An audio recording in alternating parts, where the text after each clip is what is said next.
Namo tassa bhagavato arahato samma sambuddhassa.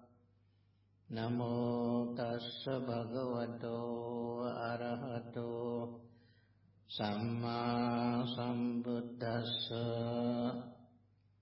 Namo tassa bhagavato arahato samma sambuddhassa. Samanta cakkavalesu atra gaccantu devata saddhammang munirajassa shunantu saggamokkhadan. Dhammasavana kalo ayang bhaddanta.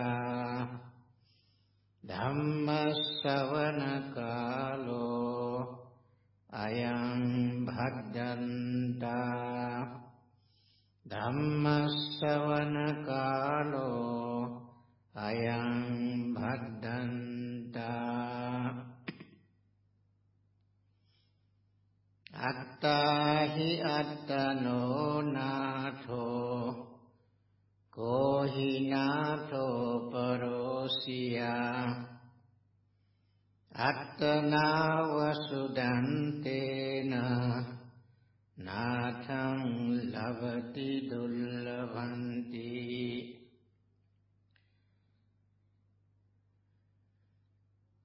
The Venerables, Dhamma devotees, Dhamma brothers and Dhamma sisters, this is a pleasurable moment for me to see all the Dhamma devotees, Dhamma brothers, Dhamma sisters as one group of Dhamma family.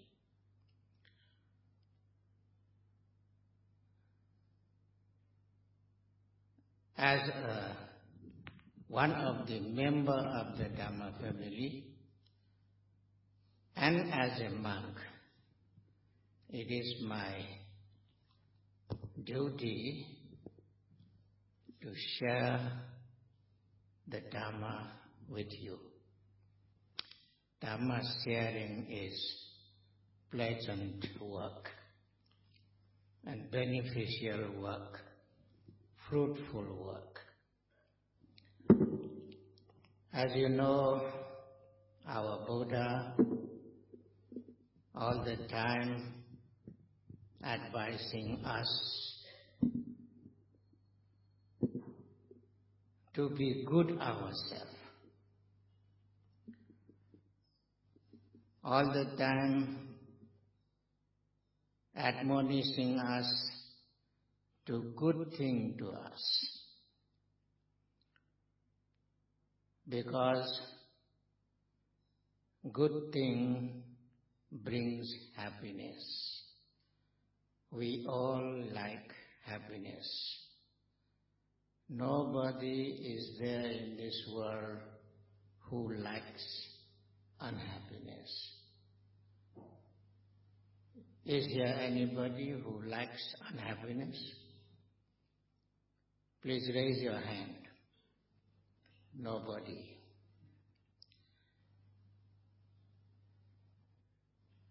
If we really want happiness in our life, happiness doesn't come itself. Happiness has to be created. To create happiness, we cannot rely to other people. We have to rely ourselves. Therefore, the Buddha said, Attahi attano natho. You are your master. You are your own refuge. You are your own support. Kohinato Parosia in this world, there isn't any other refuge for oneself, any other support for oneself, any other standing point for oneself. So the Buddha suggested here, Attanava Sudantena, you have to control yourself. You have to restrain yourself. You have to train yourself to be good.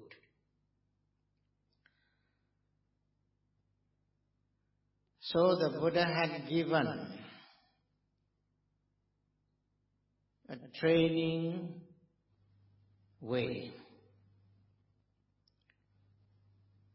The training ways are Sila Sikha, the training of moral behavior. Samadhi Sikha, the training of mental development or concentration. Panya Sikha, the training of wisdom or understanding. These three trainings bring happiness in this world to all the worldly beings. There isn't any discrimination about these trainings. Everybody can have this training in each and every individual's life. If we want prestige in our life, if you want name and fame in this life, if we want safety in this life, if we want to be fearless in this life, the training of moral behavior gives the atmosphere for us, gives the chance for us, give the opportunity for us to be good ourselves. When we possess wholesome behavior, wholesome nature, wholesome character, wholesome way of working, everybody will be pleased with us. And when we see, because of me, all other people are getting happiness,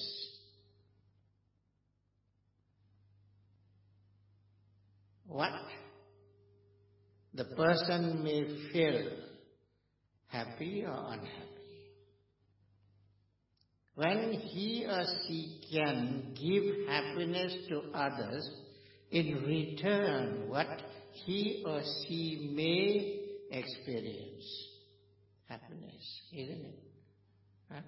So, if we want happiness, our way of life should be happy creating way of life.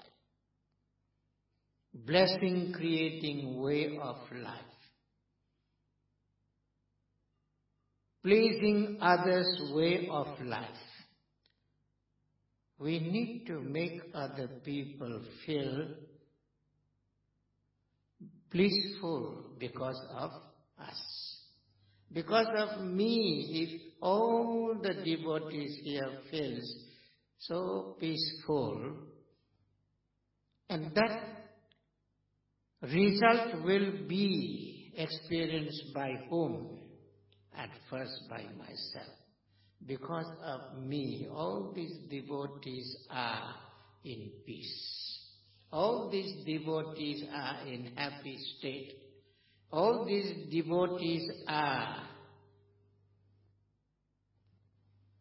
smiling. Because of me, they can smile.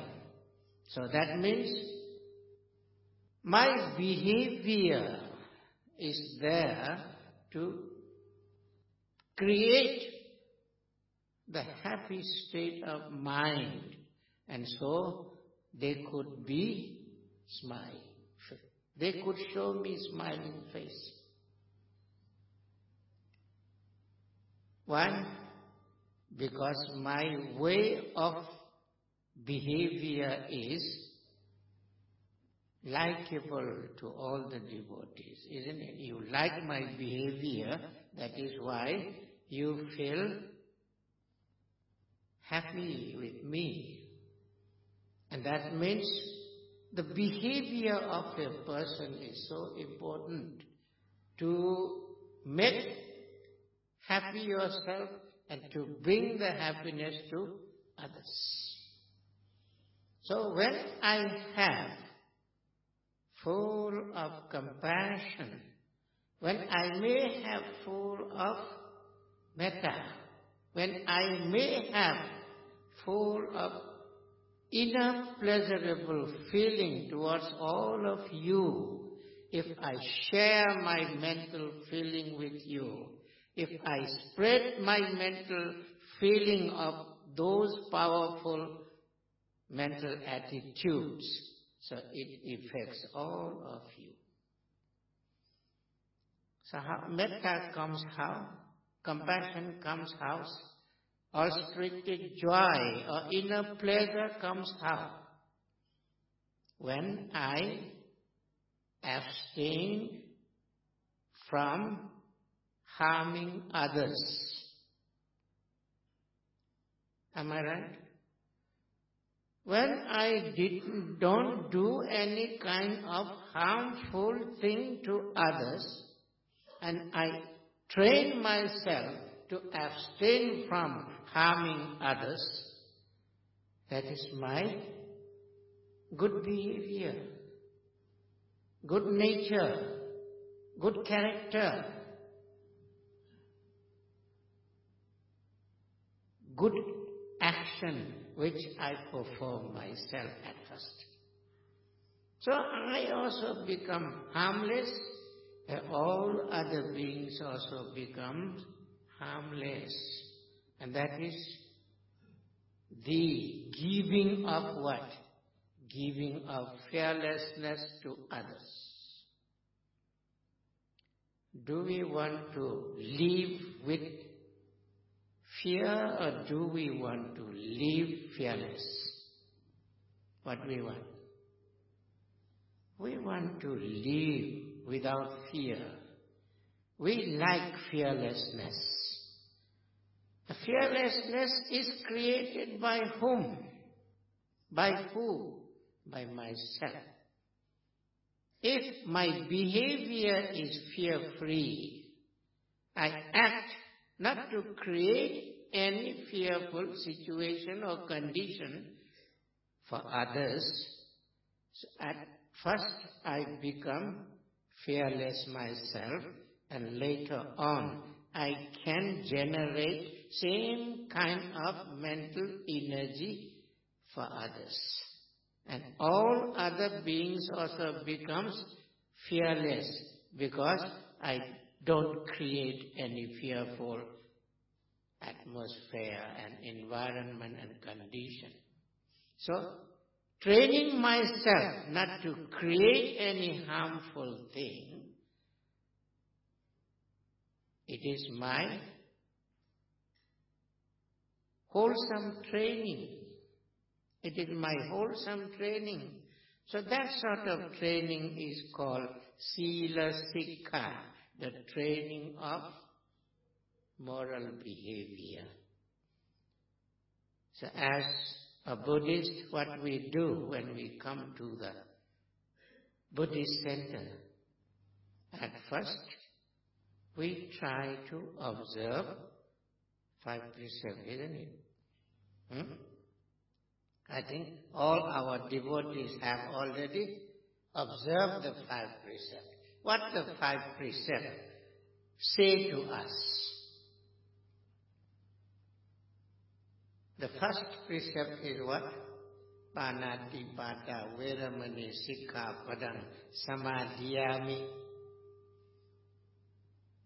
I am training myself. Panatipada Veramani, abstaining from harming others. If we say directly, killing others. Okay? Killing is the utmost harming way. Before killing, there could be all sorts of harming things we may do to the people. We can beat, we can kick, we can slap, all sorts of harming things we can do. And if we do that way, can we produce any loving feeling towards others? No. Can we produce any compassionate feeling towards others? Can we produce any altruistic joy or inner peace in our mind? Never. But when we try to train, I am abstaining from doing harmful things. So the first precept said to us, train yourself. There is the Sikkhapada, the training as object, training condition. What training condition? Panatipada Veramani. Taking life of all sorts of living beings. All sorts of living being means not only human being, even the small ants. Small germs. They are also living beings. If we try to take their life, that's harmful thing. Doing harmful action physically. Not to do that sort of physical action in our life. So first of all, Buddha said to us, train yourself not to harm others. Abstain from such kind of fear-creating condition or atmosphere or environment or situation. So the first precept is even so important for us to be good ourselves. Then we call good person because we are not harming to others. Oh, this person is so good. He or she never harms to others. He or she never create any situation to produce fearful state on others. Therefore, this person is good person. Want to get good name?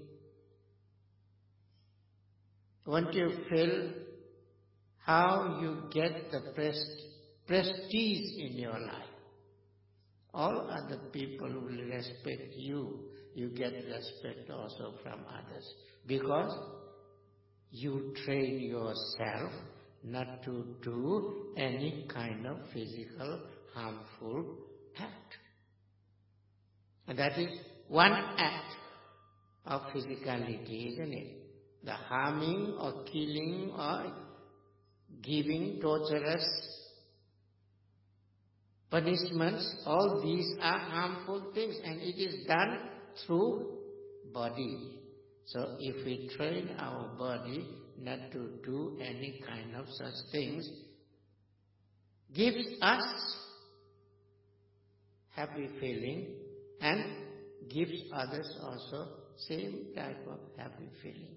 They also get happiness, I also get happiness. Both sides there is happiness. That is the gift of what? That is the gift of Dhamma. Gift of Dhamma, isn't it? So, Dhamma means possessing good qualities. And those good qualities, if connected with the moral behavior, then it is the moral precept. So abstaining from killing is, we accept what? Moral precept. And after that, if we know that earning is difficult thing, to live the life happily. Without earning, we cannot sustain our life. We cannot preserve our life. We cannot protect our life. Not only my life, all the worldly beings' life. So possessions are required to possess. And to possess something, we need to earn possession. To earn possession, so all the devotees here working so hard day and night, non-stop. Even sometimes you don't have time to eat, having good taste in your tongue. So quickly you are eating, oh, I have to work, I have to go to the office, I have to meet such and such person. People, eating so quickly, what you are eating you may not know. What sort of taste you are tasting you may not know. So that way we are busy for what? For earning. To live alive. Without food, without shelter, without medicine, without clothes, how we can survive? Cannot. To possess all those things, we need to earn the possession, and that possession need to be well protected, isn't it? We have to keep safe all those things, whatever we earn. And if somebody will be there to destroy all our properties in various means of way, what will happen to our mind? How we feel? Oh, day and night I worked for this possession, and these bad people came and robbed me. These bad people stolen my possession. These bad people chased my properties, taken away forcefully my properties. Oh, these people are so sinful people. Those who commit the break the second precept, what happened? See? So the Buddha said, feel others' feeling at first yourself. Put yourself on that place to whom you are going to rob, to whom you are trying to steal his or her property. Stand there yourself. If somebody comes and does the same thing to you, whether you can accept it or not.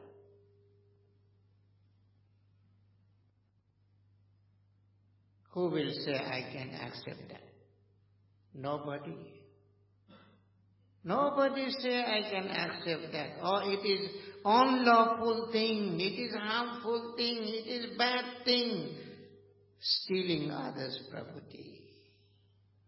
If I can train myself to abstain from taking others' thing, even the single piece of toothpick, if I abstain from that bad action, bad behavior, bad habit,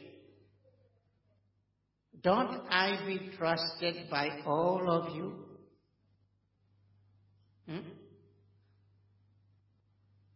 Won't I be a trustworthy person for all of you? You never afraid of me. Because of me, you may lost something. This person is very trustworthy person. He never take anything without permission of the owner. That trust is so important in human life when you want to do such a wholesome act. It becomes wholesome act, and this act is the prime act to make the impression that I can be a trustful person. And that training, to train not to take any other's things without giving, so that precept also gives all other people safety feeling, fearless feeling, and harmless feeling. That way, the second precept preserves what? Others' property and preserve one's own property. Both sides there are benefits and benefits and benefit. No any loss is there when we observe the second precept. Try to think all other precepts similar way. The third precept, the fourth precept, the fifth precept. And the fifth precept is the dangerous precept. Could you agree with me? The fifth precept is the most dangerous precept. If we don't abstain from that fifth precept, we could be anything. We could be anyone. We could be killer also. We could be robber also. We could be thief also. We could be liar also. We could be what?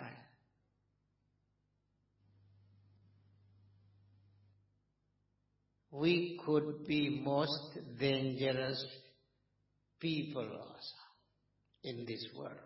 Most dangerous people. Why? When the power of that breaking fifth precept overwhelmed to us, we never have any wise consideration in our life. We lose everything because we are senseless. We don't know what is happening in our life because of the power of that. You know what I mean that means? That,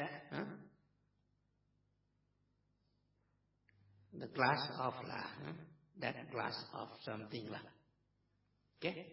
That glass of something, when overwhelmed to us, what we become? Matter. senseless, conscienceless, heedless. Everything is less in our life when the power overwhelms to us with that glass of cheers. But nowadays, the prestige is depend on that. No. The prestige is depend on that when you are going for business talk, having meeting with the friends. What comes at first on the table? Huh? What? All sorts of liquids lah. All sorts of liquids will be there. Whiskey la, wine la, beer la, and rum la, all sorts of things would be there. Bottle after bottle, bottle after bottle. And when you are decorating the table with those bottles, and the business talk will be successful. Yeah. Nowadays, it is happening in this world.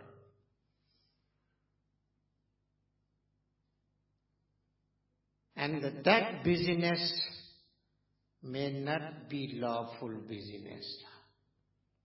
May not be lawful business. There will be twisting la, turning la, cheating la, hallucinating la, all sorts of things will be there in that business because the business is overwhelmed by the glass. Can you say right livelihood can be produced when we try to use all sorts of those maddening things? That's how this world now, what is happening? Everywhere corruptions, everywhere corruptions, everywhere corruptions, everywhere cheating, everywhere cheating. Every activity is illegal, unlawful. All these things are happening in this world. And when we can behave with the same way which other people are behaving, then we can survive.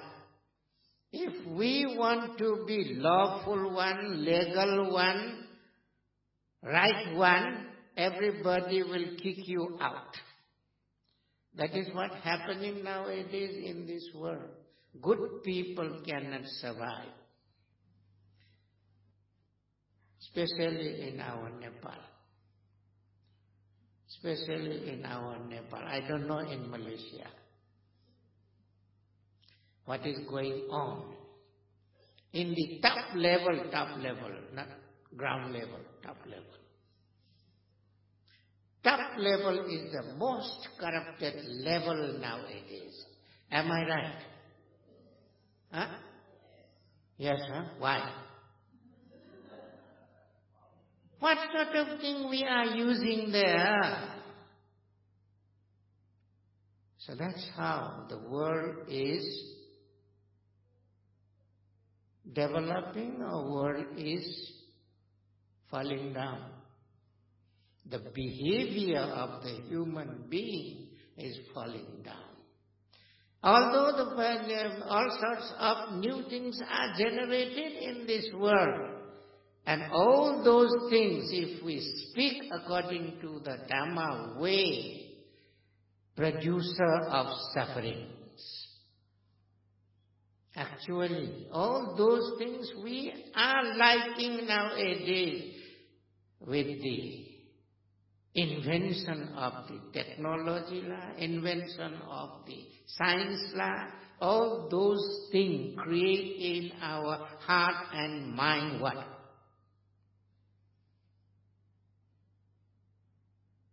Corrupted behaviors. They increase our greed, more and more and more. Would you agree with me? Huh? All those things which we are encountering and we are trying to get happiness through, all those things brings in our mind what? More and more greed, more and more hatred, more and more delusion, more and more envy, more and more jealousy, more and more selfishness.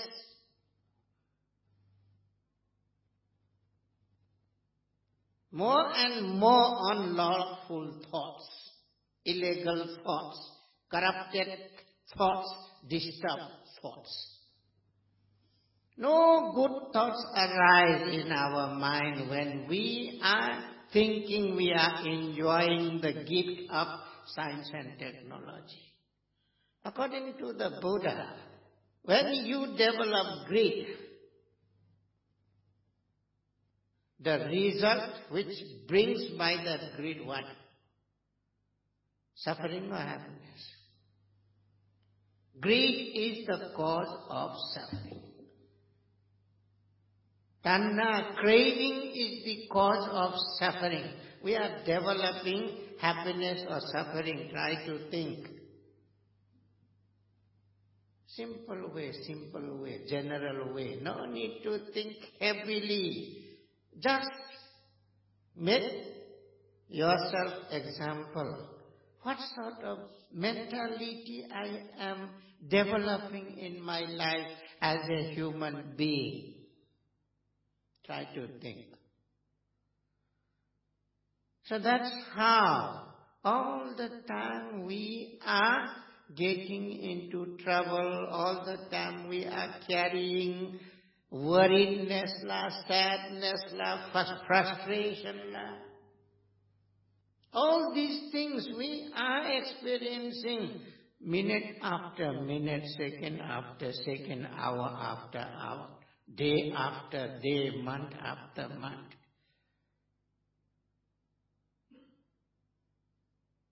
Please tell me whether you are facing that way or not. Please tell me.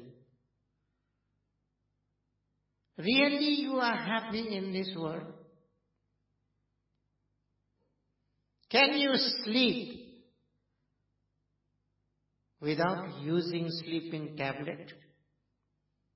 Nowadays, those people who are great people, they cannot sleep without sleeping tablet. Is that the happiness? Is that the pleasurable moment for us? Is that the joyous moment for us? No. Some kind of heavy feeling is there whenever we are encountering something. Not real happiness we can gain and enjoy it, or this is the real happiness, no more. Because unhappiness creating mental states are generated most of the time. And what would be the result? If the cause is suffering generating, and the result also would be the suffering. The result also would be suffering. Nowadays there are hundreds and thousands of billionaires, multi-billionaires.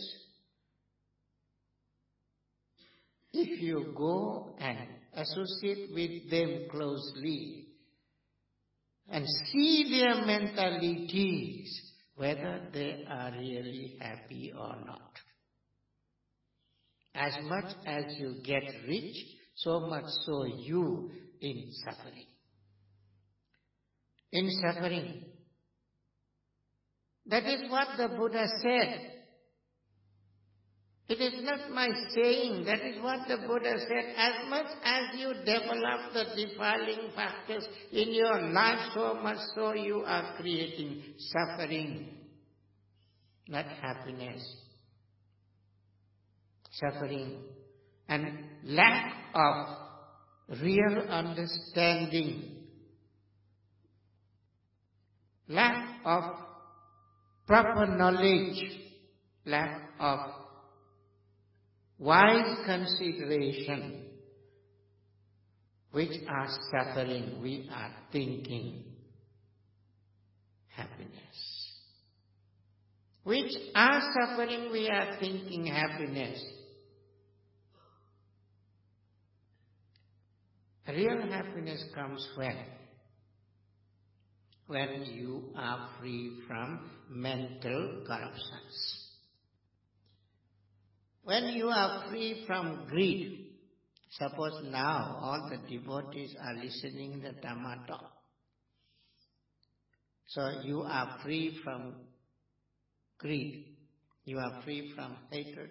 You are free from delusion. You are free from envy, jealousy, conceit. All those mental defects are not there. In this moment, I don't know who is carrying what in their mind. If you are not carrying any those mental defects, now and this moment, close your eyes and see yourself, whether you are in peaceful state or not. That's the judgment. How we feel peace and calmness now in this moment. Because we don't have all those suffering creating mental defects. So, we can really feel happiness in this moment. Try to close your eyes and think. Judge yourself. This moment is the most peaceful moment for you.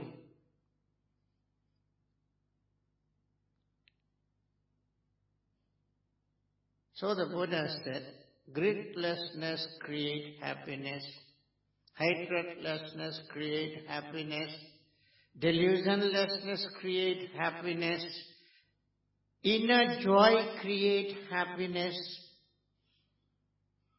mental wholesomeness, when we possess, that moment is happy moment for us. Now this is the simple example we can see ourselves. And that Dhamma gift we are getting moment to moment. What sort of benefit Dhamma gives us? We are thinking about after performing wholesome deeds, we are going to the heaven. Heaven is not up there. Heaven is here in our lap. Heaven is here in our lap. If we know how to be happy really in our life, that is the heaven. And that heaven could be created with the training of the Dhamma, with the training of moral behavior, with the training of concentration. If you have well-concentrated mind at this moment, try to see yourself, whether you are happy or not, whether you are calming down yourself or not, whether you are controlling yourself or not, whether you are restraining yourself or not. That's why the Buddha said, your refuge is you yourself. Don't try to go and seek refuge outside. So train yourself properly. Attanava sudantena. If you train you yourself, natang labati dullabam. Very rare refuge you can gain yourself. The great refuge is not within others, not even in Buddha. The great refuge depends on us. On us. So the Buddha said, the freedom is given to the human beings. You human beings have the intellectual power. Apply that intellectual power with wise consideration and try to see yourself whether you are your own refuge or not. Whether you are your own master or not. Buddha had given to us as a human being to be master, you see, to be master. Buddha never wants us to be slave. That freedom is given by the Buddha. No any religious teachers offer that benefit to the human being. Even some religions say, oh, human being is useless. Good for nothing, they cannot do anything. All is provided by the supreme power. And we rely on that. Pray for him, pray for him. He will give you everything. You cannot do yourself. You human being are no use. So, the human being made useless being, just like the animal beings. Only the Buddha said human beings are the greatest being in this world. They can do anything. They are the master of themselves. And we shouldn't forget that admonition of the Buddha if we want to be our own refuge, our own master. And never to be slave of others. That freedom is given by the Buddha. That is how we can see the greatness of a teacher. He never lies us. He never wants to put down the human being. You can see the Sanghas.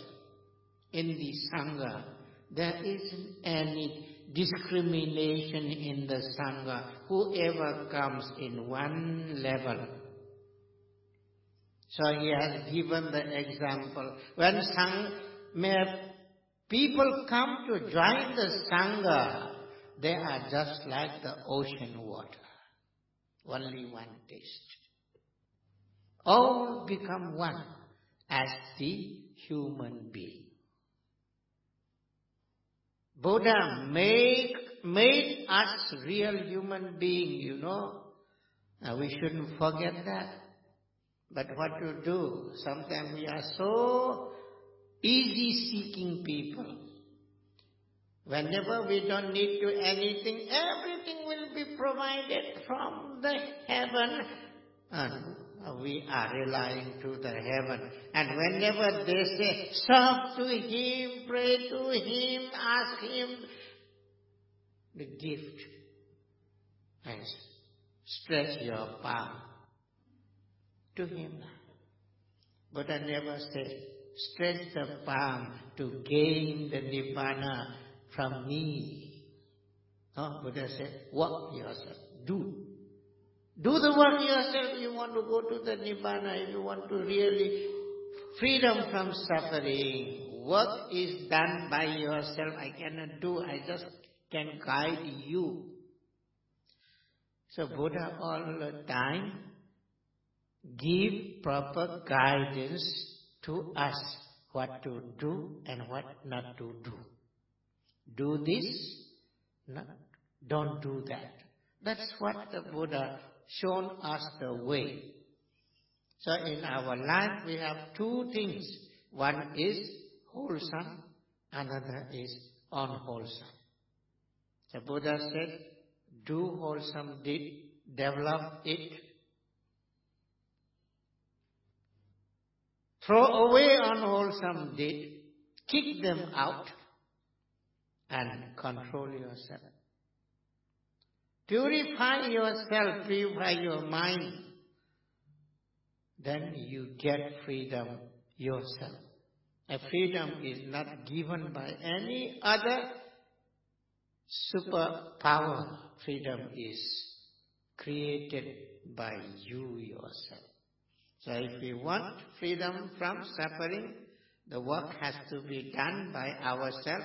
And the work is given by the Buddha to possess moral behavior, to possess concentration power, and to possess the wisdom. So we have to train ourselves to perfect our moral behavior, to have powerful development of mind, and to apply wisdom to cut down the main roots of the suffering-creating aspects. The suffering-creating aspects are not other than all sorts of mental defects, which is named as, in Pali, kilesa, in English, what? Defilement. Defilement means greed, hatred, delusion, envy, jealousy, pride, prejudices.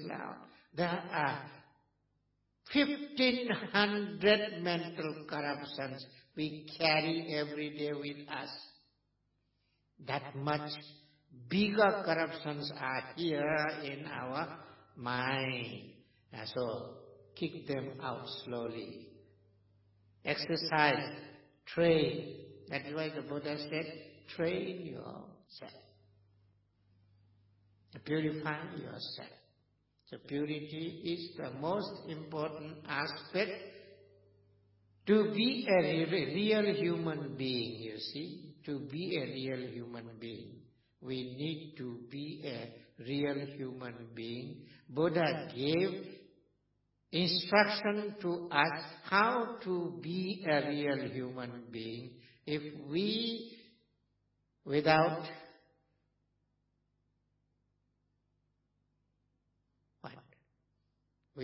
cheating to the Buddha.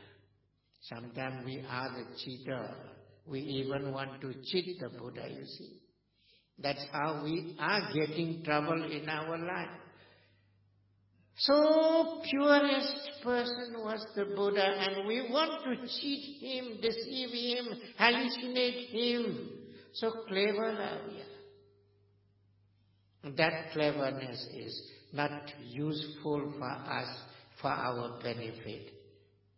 So throw it away also. Be upright. Be upright.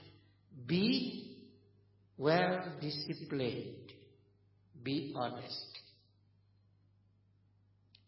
Nowadays people used to say honesty is the best what?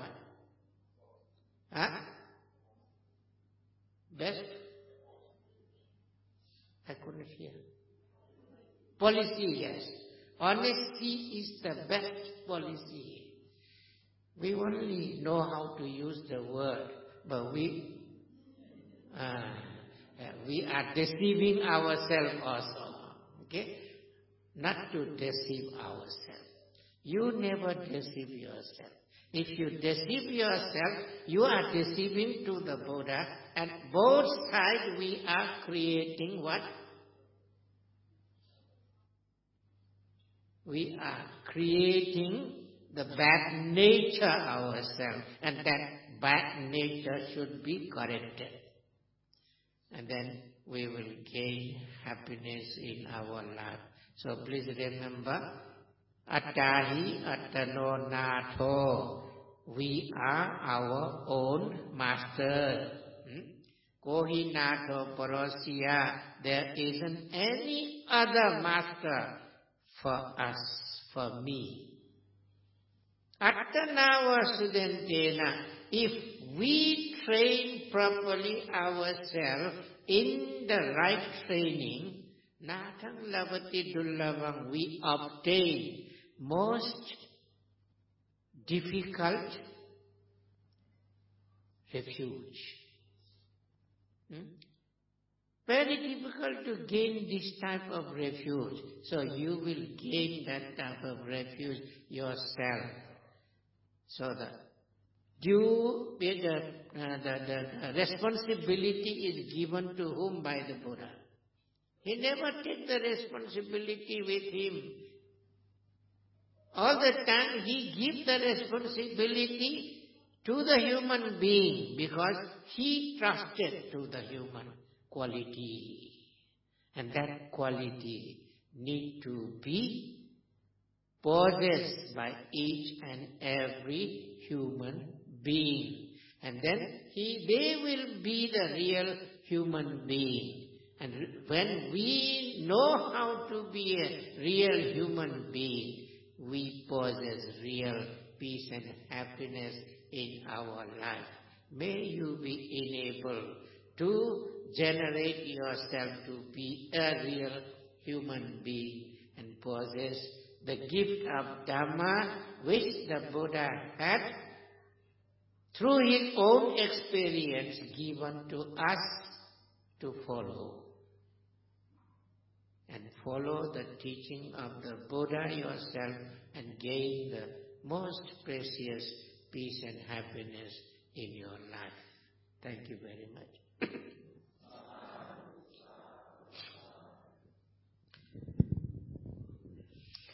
Thank you, Sayadaw, for your very enlightening and encouraging talk. Members on the floor, do you have any questions? We still have time for a few questions.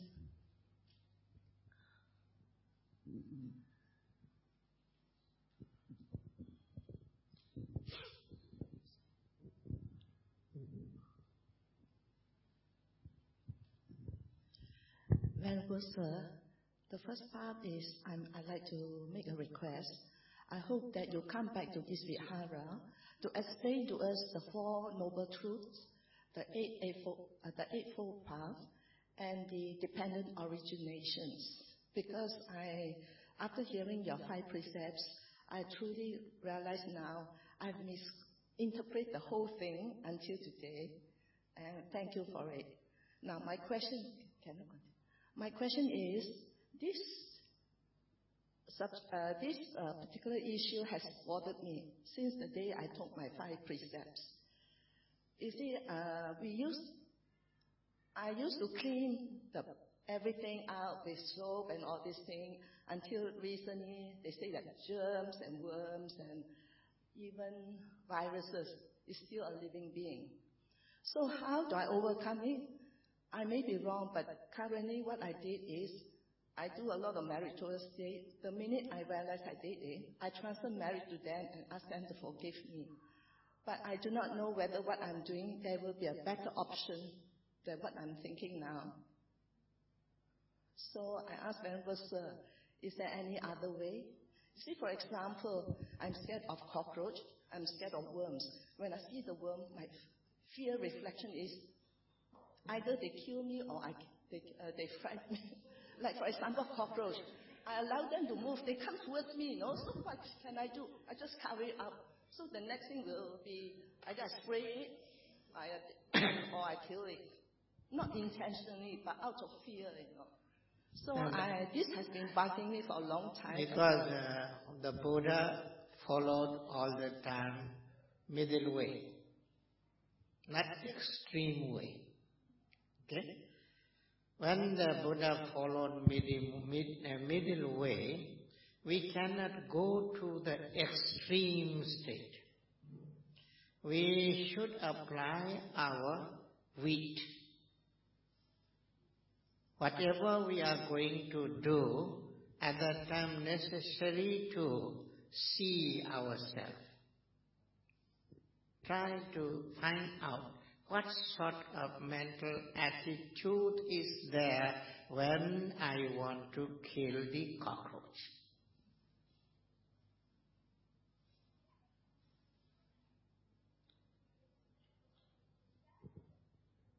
If there is the strong volition, if I don't kill this cockroach kill me. See, the harming attitude of mind is so strong at that time. If the cockroach is killed with that attention, with that intention, sure, it becomes karma. And when you have performed the karma in full-fledged manner, it brings the bad result. Okay? So, the volition, the intention is so important in the teaching of the Buddha. In Dhammapada, you might have read the story of Cakkupala. When he attained the Arhat-sit, he was blind. In rainy season, he was doing his meditation, walking meditation in the corridor. As you know, when the rainy season, the insects and all flies are flying here and they are creeping on the road way also. So, lot of these flies were stepped down by that elder.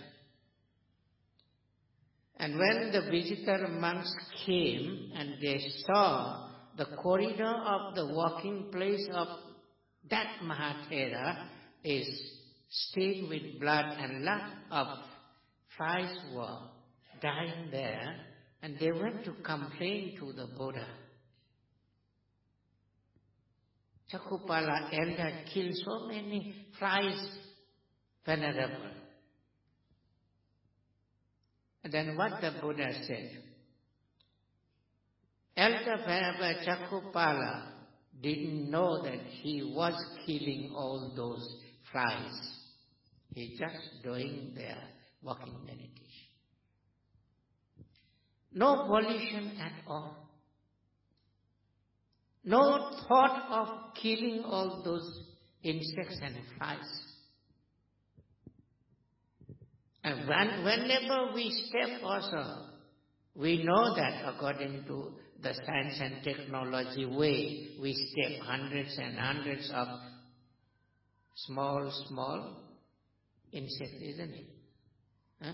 When we breathe also, at that time, so thousands of germs were killed.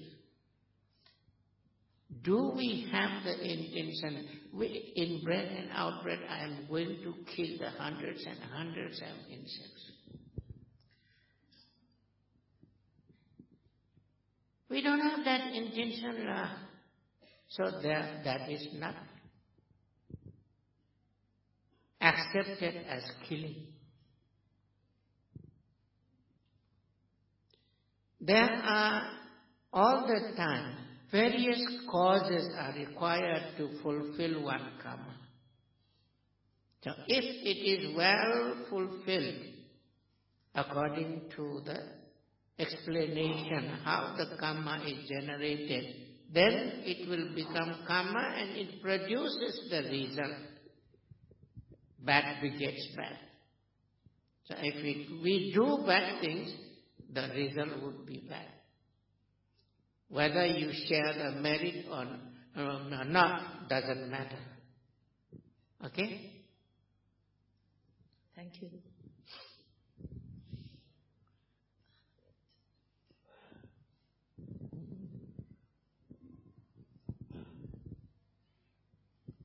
Venerable Sir, based on volition, can you elaborate or explain to us about Musavada, the wrong speech? For example, my intention, let's say I say something, it's good, but on the listener's ear, it is an insult. How do we manage that? Are we breaking the precept? Thank you. It depends on your attitude, and it depends on your way how the other person takes it. Other persons taking in different way is not concerned with you.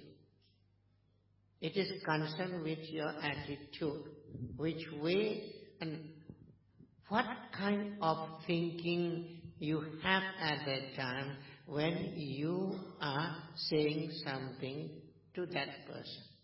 If your intention is good, you want to create some good atmosphere and change his pattern of behavior, that is the good intention. If you are having good intention yourself and you use the word, it is not your fault. The unwise consideration of the listener is the fault. Sometimes when the sons and daughters do wrong things, what the mother and father or parents do, they even scold to them and they even say, "Go out, don't stay in my house. You good for nothing people. We don't want to accept you." At that time, because they want to make them good, change their behavior, but the children are not understanding the intention of the parents and they behave negative way, so the parents thought they were insulted, and to remind them how parents also get frustrated with their own children and they use sometimes abusive word. Actually, there isn't any damaging feeling in the parents' mind. They want to correct their behavior.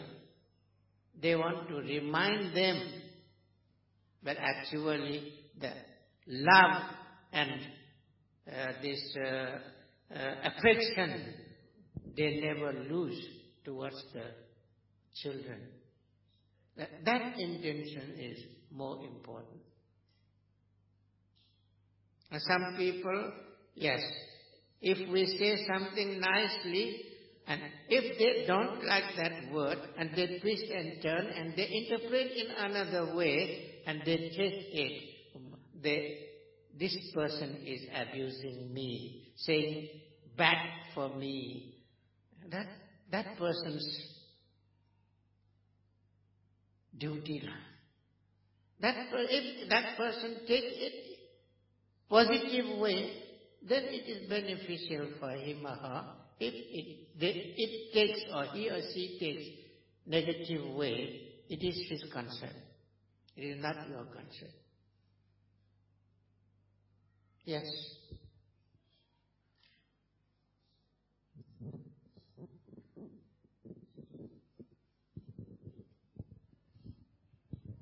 Honorable Sir, just now you say that we are our own refuge. This is a quite strong statement. When we do our chanting, we say we take refuge in the Buddha, Dhamma, and Sangha, but we never say we take refuge in ourselves. And so how taking refuge, Buddha, Dhamma, and Sangha, for what purpose? For your own benefit, isn't it? To gain the meritorious feeling in your heart and to gain some kind of support from the triple gems, you are taking refuge to the Buddha, Dhamma, Sangha. But you are not relying on that. The quality which you are recollecting at the time to generate in your own mind. And the responsibility is not rely on the triple gems. The responsibility rely on your own mind. So you are your own master.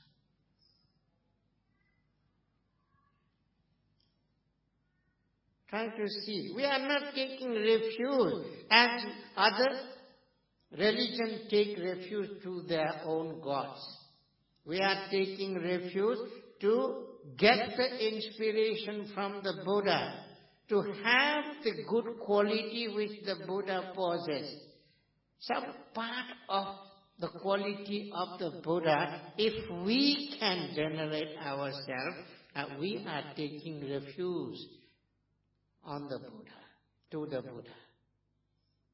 And that quality need to be developed, not by the Buddha, not by the Dhamma, not by the Sangha. The quality has to be developed yourself.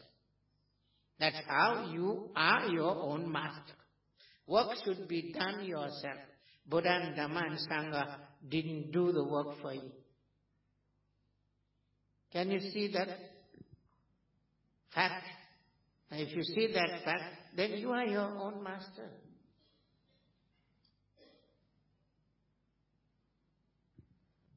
Thank you. Okay? Okay, brothers and sisters of Dhamma, we shall thank Sayadaw. Sayadaw, thank you very much for your very enlightening, inspiring, and very encouraging talk. We hope all of you have benefited from Sayadaw. Please show our respect and gratitude to Sayadaw by saying sadhu 3 times. Sadhu, sadhu, sadhu.